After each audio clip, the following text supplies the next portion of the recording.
नहीं नहीं, एबीजी में मैं क्या करता हूँ, पहले पीएच और CO2 देख लेता हूँ, मुझे आधे आंसर्स वही मिल जाते हैं।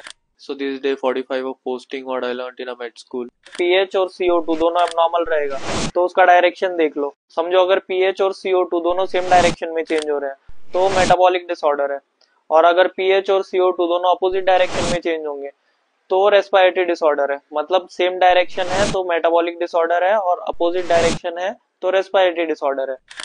अब ये मुझे पता चल गया कि कौन सा डिसऑर्डर है, मेटाबॉलिक या रेस्पिरेटरी। तो मैं क्या करता हूँ, इन सब चीजों को कोरिलेट करता हूँ पीएच के साथ। तो सिंपली अगर लो पीएच है और सेम डायरेक्शन है तो मेटाबॉलिक एसिडोसिस हो गया, और अगर लो पीएच है और अपोजिट डायरेक्शन है तो रेस्पिरेटरी एसिडोसिस हो गया। ऐसे you can calculate for alkalosis also. तो एसिडोसिस और अल्कलोसिस ये पीएच पे डिपेंड करता है, और डिसऑर्डर मेटाबॉलिक है या रेस्पिरेटरी ये डायरेक्शन पे डिपेंड करता है। और ये सब याद रखने के लिए एक निमोनिक भी है, ROME, respiratory opposite and metabolic equal.